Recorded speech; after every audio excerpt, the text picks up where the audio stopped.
అధ్యక్షులు, సామాజిక సంక్షేమ మండలి చైర్మన్ పోతుల బాలకోటయ్య గారు కూడా మనతో చర్చలో ఉన్నారు. ముందుగా శిరీష్ గారు నమస్తే అండి. అందరికీ నమస్కారం. నమస్తే అండి. గుడ్ ఈవినింగ్ అండి. జగన్ గారు వచ్చారు, వెళ్ళారు, కానీ వచ్చిన పని అవలా.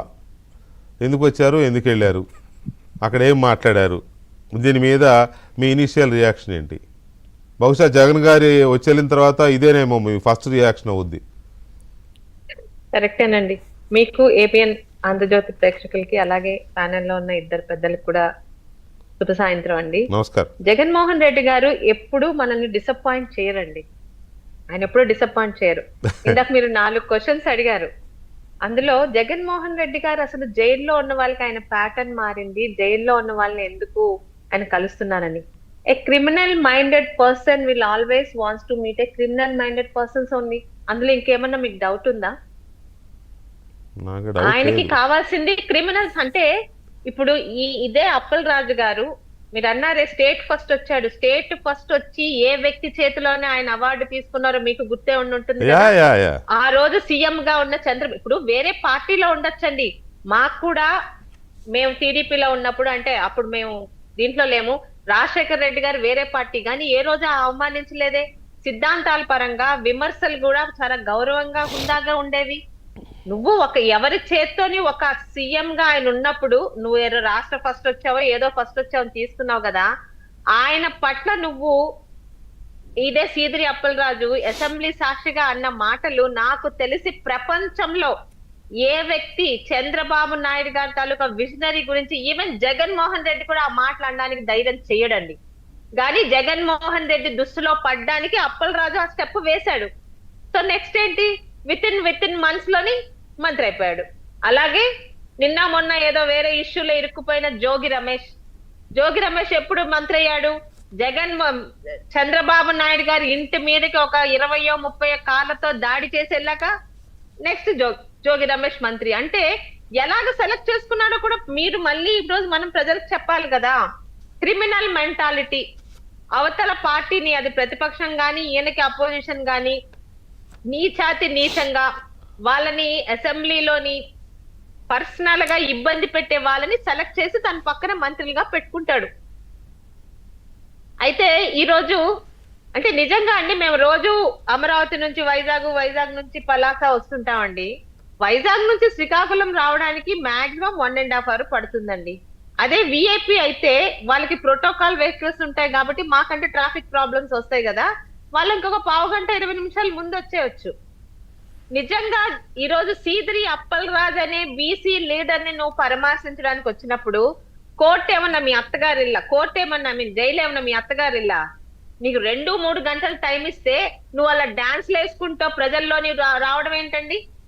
అంటే ఈయన ఏమన్నా నాంపల్లి కోర్టుకు వెళ్ళినప్పుడు ఈయన టైం ఇచ్చి వెళ్ళి అక్కడ జనాల్ని మూగబెట్టేలా చూసినట్టు ఇక్కడ అవుతుంది అనుకున్నారు? ఇక్కడ సిస్టమే. అది మాజీ మంత్రి అయినా మాజీ ముఖ్యమంత్రి అయినా.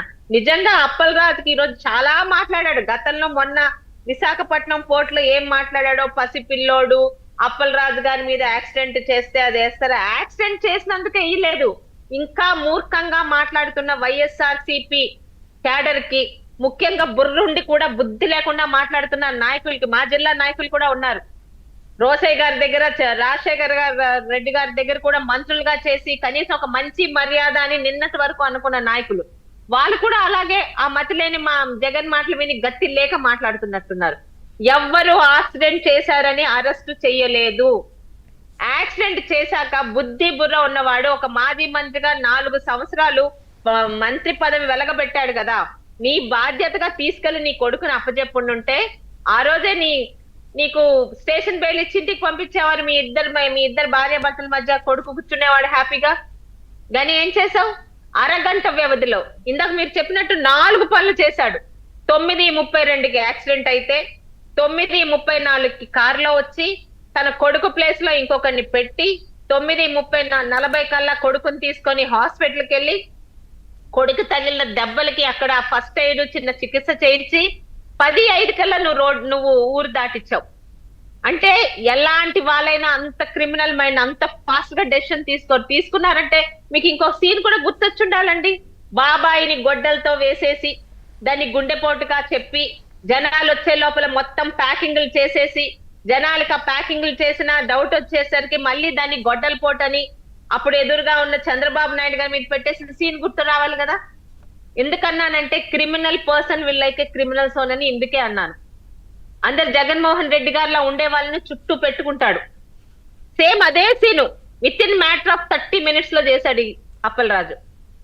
ఈ రోజు అప్పలరాజు యాక్సిడెంట్ చేస్తే అరెస్ట్ చేసేశారు. చిన్న పిల్లోడు అంబేద్కర్ గారి రాజ్యాంగంలో చిన్న పిల్లోడికి 18 సంవత్సరాల పిల్లోడికి యాక్సిడెంట్ చేస్తే ఏం రాశారో అదే అతని పట్టా జరిగింది. అంతేగాని వెరైటీగా ఏం జరగలేదు.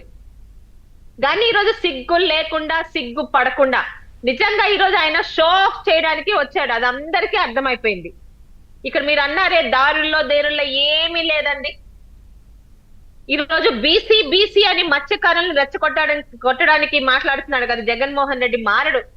ఆయన 5 సంవత్సరాలు చేసింది కులాల మధ్య చిచ్చు, మతాల మధ్య చిచ్చు, దేవుళ్ళ దేవాలయాలు పగలగొట్టి మన మధ్య చిచ్చు, ఇంకా వీలైతే ఏంటది రాయలసీమకి, ఆంధ్రాకి, కోస్తాంధ్రకి, ఉత్తరాంధ్రకి చిచ్చు పెట్టడం తప్ప ఏం చేశాడు? ఈ రోజు నువ్వు అంత మత్స్యకారుల గురించి మాట్లాడుతున్నావు కదా. మీరు అన్నారు ఇందాక బలిసిన వ్యక్తి అని. నిరుపేద కుటుంబం దానయ్య. సిగ్గుండాలండి. ఈయనకే కాదు మొత్తం ఆ వైసీపీ అందరూ అలాగే ఉన్నట్టున్నారండి. ఇక్కడికి వచ్చి అప్పలరాజు అరెస్ట్ అవ్వక ముందు కొడుకుని అరెస్ట్ చేసినందుకు అప్పలరాజు నవ్వుతూ పరామర్శించిన ది గ్రేట్ సీనియర్ లీడర్స్ మా శ్రీకాకుళం వాళ్ళు. ఒక్క అడుగు మీరు వెళ్ళండి, మీ నాయకుడు కదా, అక్కడి నుంచి ఒక్క అడుగు ఆ పేద కుటుంబం చూస్తే మీకు ఏమవుతుంది?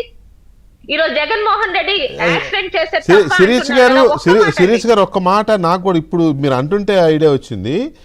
పార్టీ నాయకులు ఆవిడ పేరు ద్రౌపది, చనిపోయిన దానయ్య వైఫ్, ఆమెని పలకరించడానికి, ఆ పిల్లలు పలకరించడానికి వెళ్ళలేదు వాళ్ళ ఇంటికి.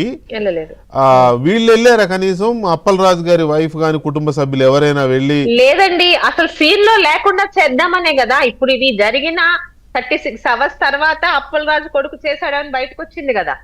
అంతవరకు బయటకు రాలేదు కదా. సీసీ కెమెరాలు నిజంగా చంద్రబాబు నాయుడు గారు ఎందుకు పెట్టించారో గానీ ఆ సీసీ కెమెరాలు, హాస్పిటల్ లో కెమెరాలు లేకపోతే ఈ పాటికి అప్పలరాజు కొడుకు హ్యాపీగా తప్పించుకునేవారు కదా. బట్ గాడ్ ఈజ్ గ్రేట్ అనుకోవాలి.